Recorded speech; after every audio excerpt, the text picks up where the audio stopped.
Welcome back to our channel. నేను మీ వేదానండి. ఈరోజైతే మా ఇంట్లో వెజ్ థాలీతో ఇలా వచ్చేసాను.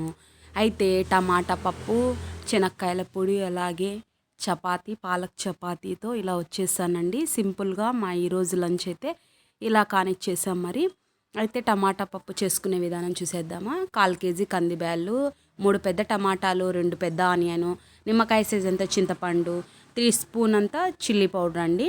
1 బై 1 వేసేసుకుందాము. ముందుగా కుక్కర్లో కందిపప్పు మొత్తాన్ని కడుక్కొని 1 లీటర్ వాటర్ వేసేసుకొని పక్కన పెట్టేసుకుందాము. నేను ఇలా ఇక్కడే కడుక్కొని చూపిస్తున్నానండి. తర్వాత కట్ చేసుకున్నటువంటి ఆనియన్స్ అలాగే చింతపండు వేసేసాను ఫ్రెండ్స్. చూడండి, ఇలాగ నేను చూపిస్తున్న విధంగా చింతపండు, కట్ చేసినటువంటి టమాటా ముక్కలు, అలాగే పసుపు, చిల్లీ పౌడర్. నేను చెప్పిన ప్రతి ఇంగ్రీడియంట్స్ మర్చిపోద్దండి ఫ్రెండ్స్. అయితే కొద్దిగా ధనియాలు వేస్తున్నాను. మీకు వద్దంటే స్కిప్ చేయొచ్చు, ఎందుకంటే టమాటా పప్పు కదండి, అందుకని డైజెషన్ కోసం వేస్తున్నాను. వద్దంటే స్కిప్ చేయండి. 1 లీటర్ వాటర్ యాడ్ చేసుకొని 5 విజిల్స్ పెట్టి మెత్తగా ఉడికించేసేసుకొని ఇలాగా మెదుపుకొని పక్కన పెట్టేసుకోనండి, తగినంత సాల్ట్ వేసి. ఇప్పుడు పప్పు చూసేసుకుందామా.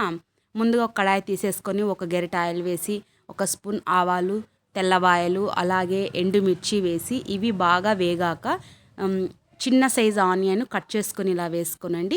ఆనియన్ ఇవన్నీ వేగాక దింపేటప్పుడు కరివేపాకు, పచ్చి కరివేపాకు వేసేసుకొని దింపేసుకోండి. అంతే అండి, ఎంతో ఈజీ అయిన టమాటా పప్పు అయితే రెడీ అయిపోయింది. చాలా బాగుంటుంది. మా ఈ లంచ్ అయితే ఈరోజు ఇలా ప్రిపేర్ చేసుకున్నాము. మీకు నచ్చిందా ఫ్రెండ్స్? ట్రై చేస్తారా? మీకు టమాటా పప్పు కావాలి అంటే ఫుల్ వీడియో మన ఛానల్లో ఉంది, చూసేసేయండి. మరేంటి, ట్రై చేస్తారా? ఈజీనే కదా అండి. ఇలా చేసేసుకొని మీరు ఈరోజు ప్రిపేర్ చేసుకోండి. మరి మీకు నచ్చినట్లయితే లైక్ చేయండి, షేర్ చేయండి, సబ్స్క్రైబ్ చేయండి ఫ్రెండ్స్.